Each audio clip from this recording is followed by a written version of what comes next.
Hello and welcome to another edition of Jamaica Magazine. I'm Theodore Henry, your guide for this enlightening journey. Today we mark two important global observances, World Hydrography Day and World Music Day, spotlighting the science that keeps our waters safe and the rhythms that move our souls. Stay with us as we bring you features that educate, inspire, and move you to action. Yes, walk right over there and drop it in the bin. Reuse that wastewater from your kitchen for the garden. Get your hands dirty and plant a tree. Farmers, hold off on the pesticides, especially near our rivers. Do your part to protect our watersheds so we can preserve the source of our drinking water. Every act to protect our watersheds counts. Start now.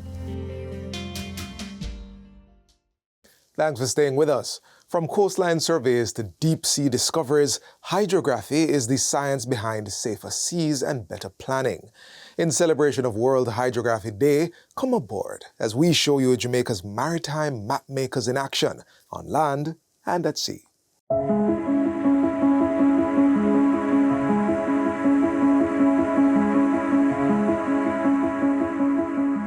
Hydrography plays a vital role in keeping our seas safe and our shores protected.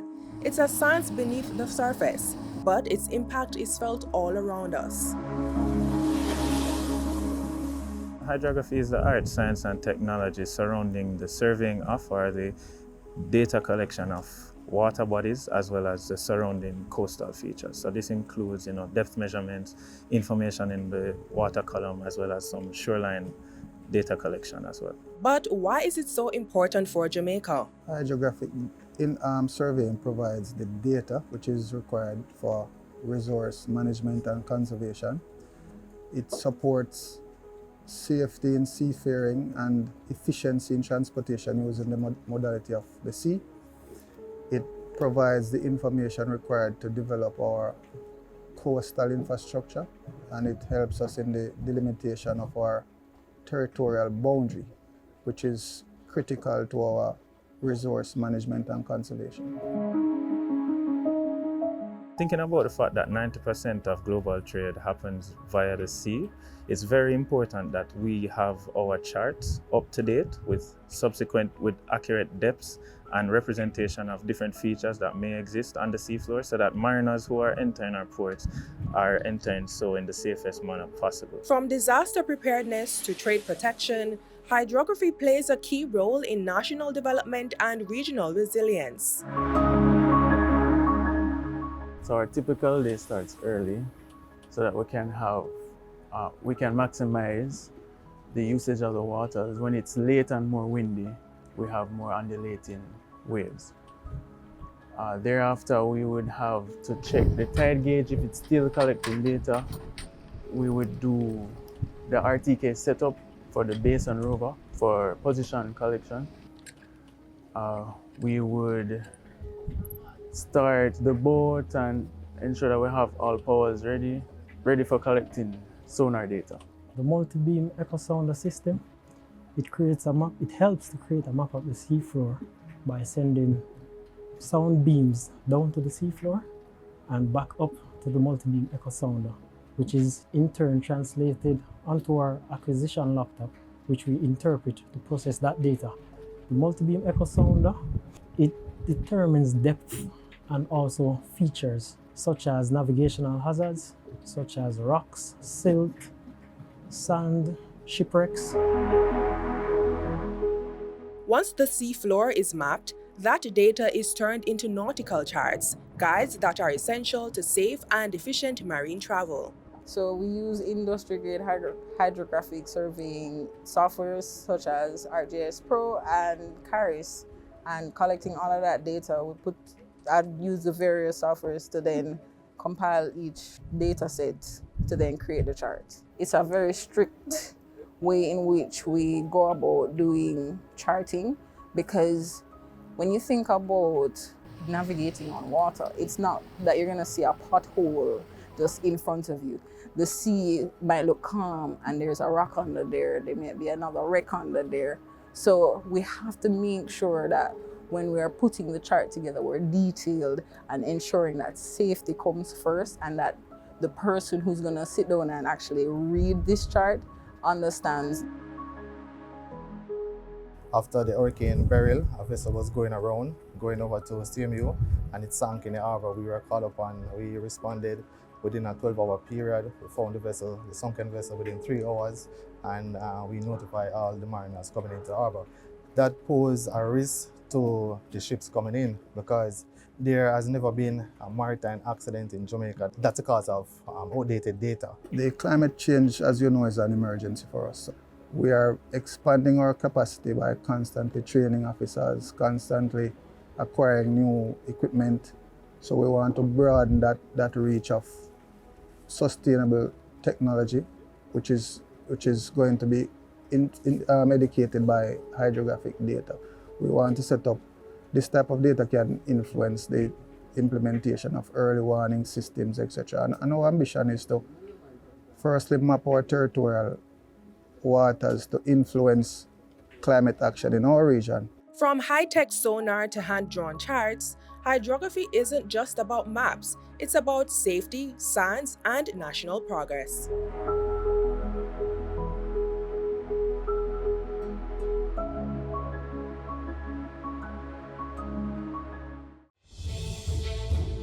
Water is precious. So we encourage everyone to practice the 4 R's of water conservation. Always remember to reduce your use of water wherever possible. Replace water wasting devices with water savings devices. Reuse water wherever possible. And wherever leaks are found, please repair them and repair them quickly. Don't delay. Practice the 4 R's of water conservation today.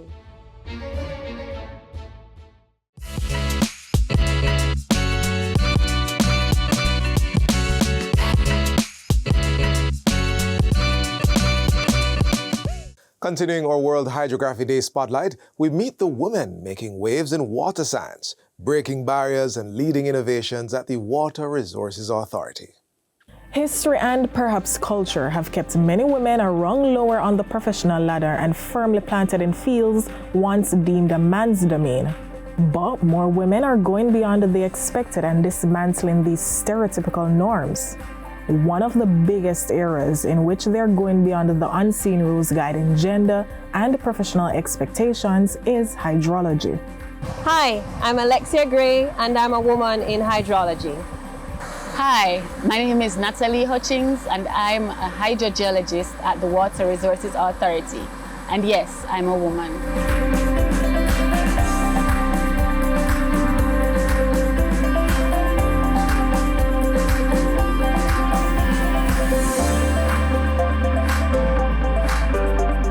I ended up being a hydrologist completely by accident, by serendipity.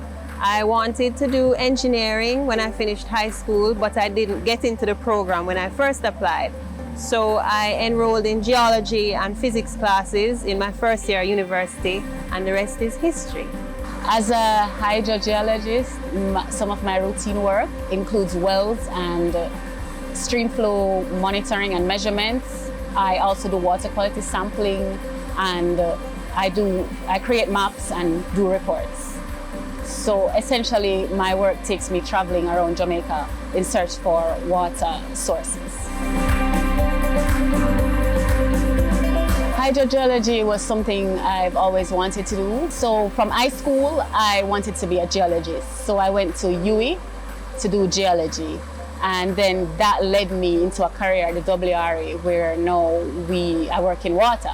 And I've come to appreciate water as the most invaluable natural resource on Earth.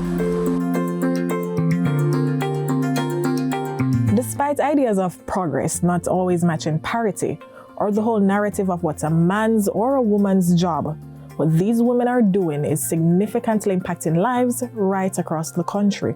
The Water Resources Authority has 3 main roles. We investigate queries about new and existing water sources or resources. We collect data in terms of stream flow and quality, and we also allocate water to users such as the NWC, which is our biggest user, and other entities. In order to allocate water, we would have to have an understanding of how much water is available.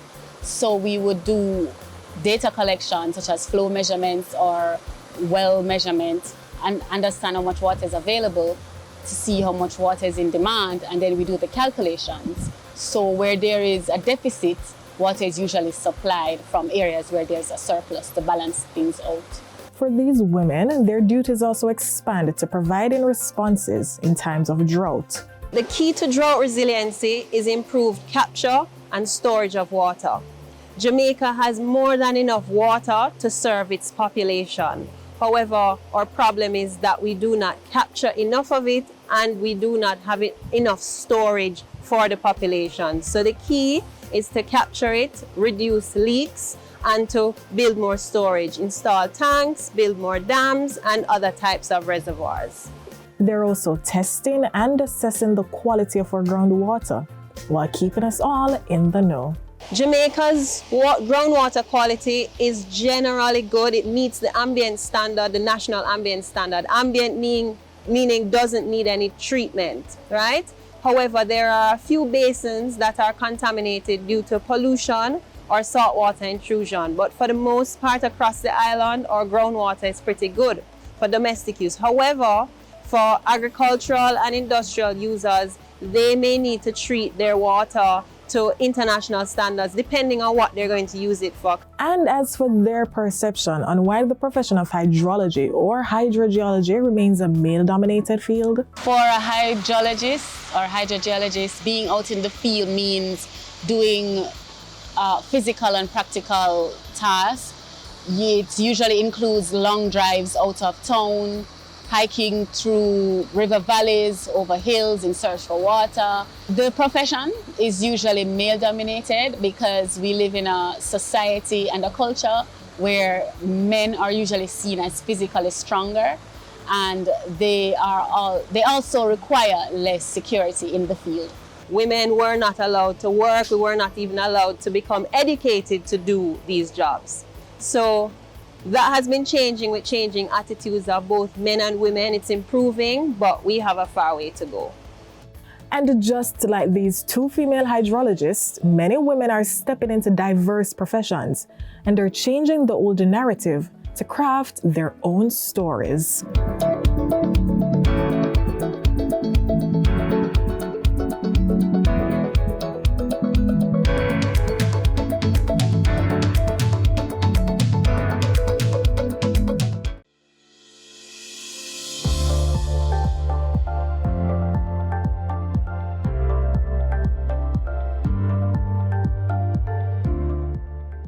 Effective July 1, 2025, the old cotton banknotes, including the $5,000, $1,000, $500, $100, and $50, will no longer be legal tender.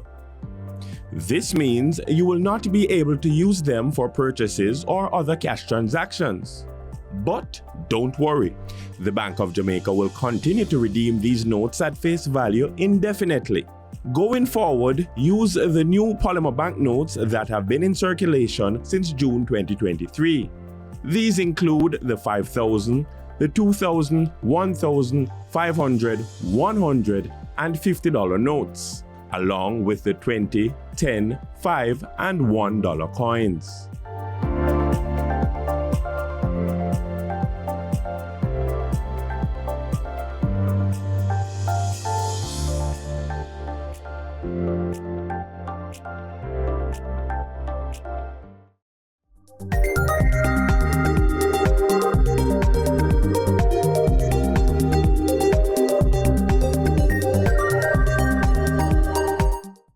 One seed, one act, one powerful impact.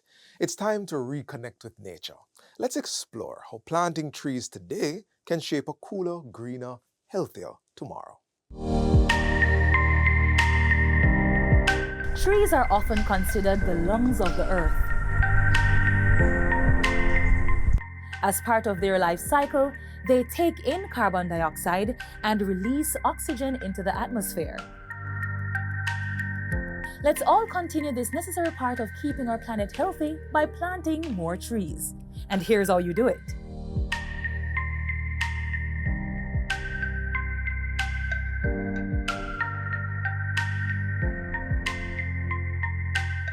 First things first, decide what tree you will be planting. Is it one that will provide timber? Shade? Will it beautify your space or will you be eating its fruits? Once that's settled, you need to consider what kind of conditions it would need to grow.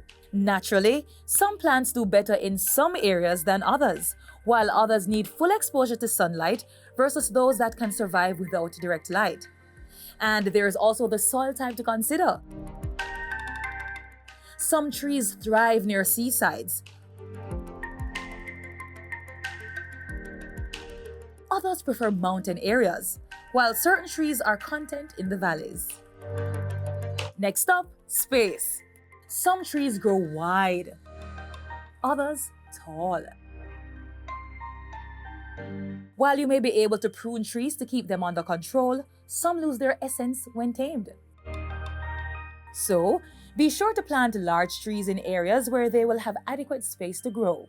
If you have a smaller space, consider growing a smaller tree that requires less pruning to keep it in check. Then there's the matter of your fully grown tree posing a threat to nearby structures.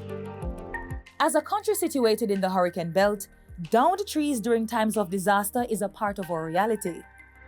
There's also the pesky issue of trees which shed their leaves profusely, and others with copious amounts of flowers and fruits, which might just be the cause of a dispute with your neighbor if planted near the fence.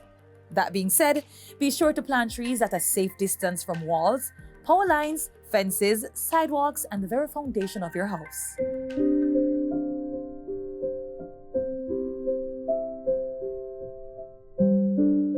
Once you've considered all those tips, it's time to plant. First step is to dig a hole, right? Not too deep, about a foot and a half, not too wide either, because you're not burying the plant. You're trying to provide a nice area for it to grow. Right? Upon digging your hole, if you notice that the soil type is clay, that is the kind of coarse soil type, you probably need topsoil, right? Because when you're putting back the soil, it's going to be a challenge for you. But after that, you dampen the soil, ensure that it's moist, provide a moist area or environment for the plant to be planted in. Ensure the plant is in the center of the hole. If you dig the hole a bit too deep, there's a process known as backfilling, right? That's when you put back the dirt into the soil to a certain height that is much favorable for you and for the plant. After you do that, you want to dampen the soil, right? Ensure the plant is in the center, because you end up having a plant to grow lean or to the side, because plants grow into the direction of the sunlight. Ensure that the soil goes up to the root collar. Now the root collar is where the stem and the root of the plant or the root plug meet, right? You don't want to go above that. Once you do finish that, you water it, then you stake it. When I say stake, you take either a bamboo stake or a regular stake, put a flagging tape beside onto it and put it beside the plant. That is you marking the plant. So once you're doing any maintenance, you yourself or any other individual in the area can know that, hey, there's something planted there, so you don't end up wasting your effort and time when planting. The most important thing is watering after and nurturing the plants. So you water early mornings and late evenings. If you water in between those times, especially in the afternoons, the plant will end up struggling with the intake of the water, right? Because the sun is going to be evaporating at the same time it's trying to take in the nutrients. You can also mulch, fertilize, or add kaya dust or sawdust to the mound to lock in moisture for the plant. And there you have it, a step-by-step demonstration of how to plant a tree. Call 876-618-3205 or visit 173 Constant Spring Road to get your plant seedlings. Happy planting!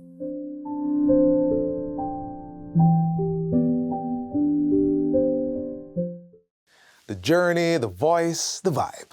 Dancehall superstar Admiral Bailey takes us back through a life lived loud, with lessons, lyrics, and laughter along the way. Did the move? Did the move? Come crowd of people come get in on the road trouble. Did the move? Did the move? Come crowd of people come get in on the road. That is a madman move, you know. No man, seriously. A madman in a De La Vega city over Spanish Town. We're dancing and we do the dance. I saw him a dance. That's why I named De La Move. I come from De La Vega city. Did the move? Did the move? Come crowd of people come get in on the road. Did the move? Did the move? Come crowd of people come get in on the road. De La Move is the 1987 hit for the man called Admiral Bailey, though his mother would call him Glendon, a song that has surely stood the test of time, one inspired by someone of unsound mind, doing what only he could perceive, immortalized in Jamaica's music history when Bailey, in his admiration, put lyrics to what was happening. Madman a dance, and the dance bad, the move bad, right? So we watch the move and we say, yo, you know, so I'm bad dance this. So him a move him and him a do them things. So we are making move your hand like you're pointing by someone. Yeah? Move your foot, turn it in a fashion. So everything you do, we are DJ about, you know. From the Kingston 11 community of Olympic Way, Bailey's love for music began at the Tivoli Gardens High School, where he attended classes.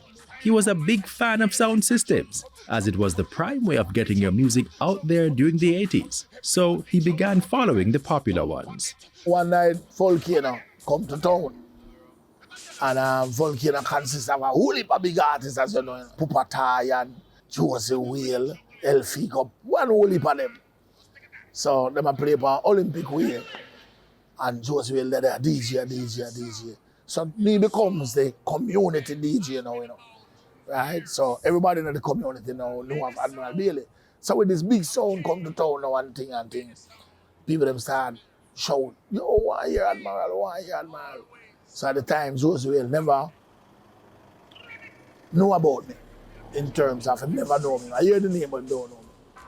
So him say, oh, the people them want to hear Admiral, come down Admiral. And hold the mic. And mash up the dance. It was no turning back after that. And after this hit with fellow artist Shaka Demos, the rest of Jamaica too would be wanting more of Admiral Bailey. One scotch, one Bergman, one beer, choo. As for his name, it was a militant period with a lot of army bigwigs, so Glendon went with Admiral. And now we're witnessing history. As for his comedic style of writing, he attributes this to being able to look at what is happening in front of him and lyricize it with humor. This is the reason, he says, people continue to love and relate to them to this day. Jump Up. I sang with it the name Jump Up. I write for Olympic greatness of Bailey. Sit down, sound and play. I sang, I don't remember the song. But at the time, I jump, the people them a jump, them not stand up and dance, them a jump. I said to Little Twitch, I said, Little Twitch, watch there. Jump up, everybody jump up. I'm just going in the studio, I'm gonna do it. Group number one. Jump up, everybody jump up, everybody jump up. Me a stitch it in a ding-dong buckle for the title and DJ of the year. And him come out with that song, say, nothing dreadlocks and face like type of living. Run away. And everybody I say, I can't catch him again. I'm just going on the show and say, hey, only thing me they done.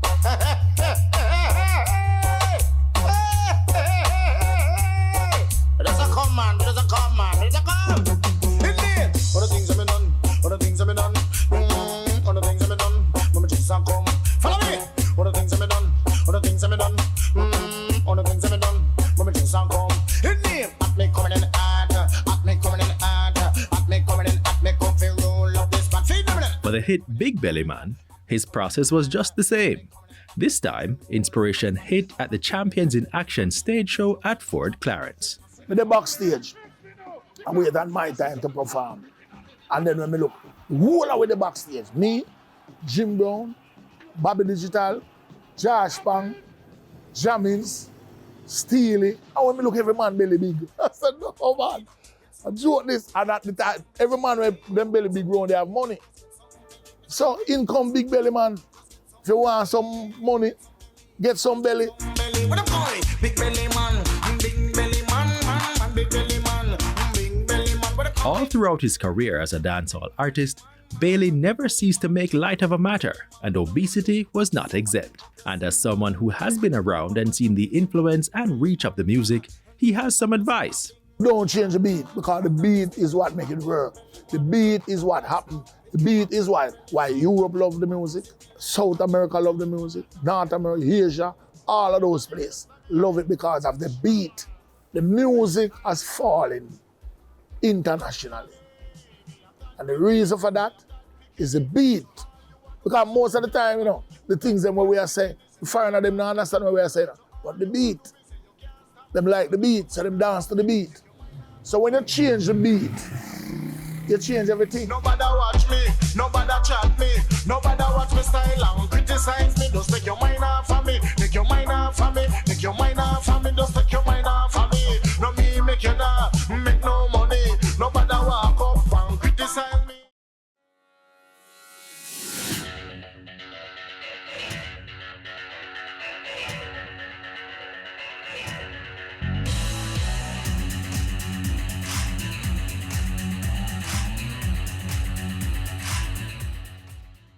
In 2022, we had 19 children that died in road fatalities.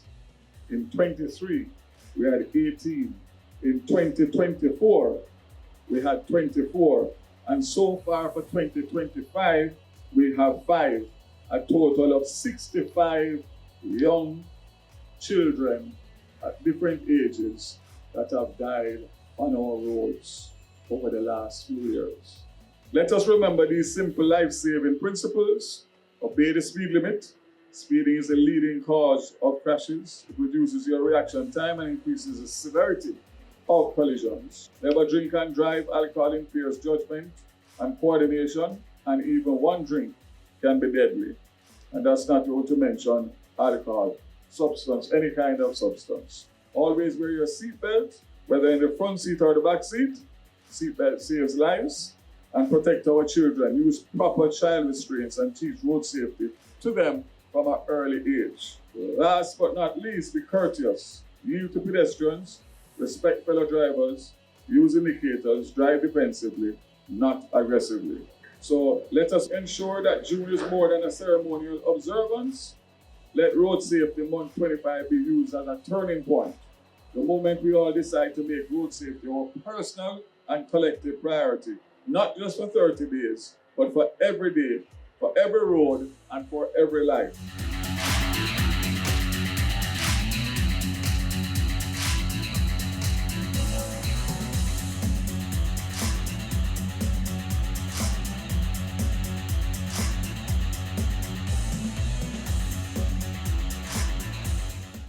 As we wrap up today's edition of Jamaica Magazine, we hope you found these features informative and engaging.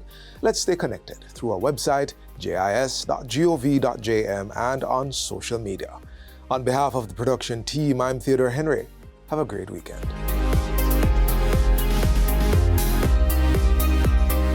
This has been a production of the Jamaica Information Service, the voice of Jamaica.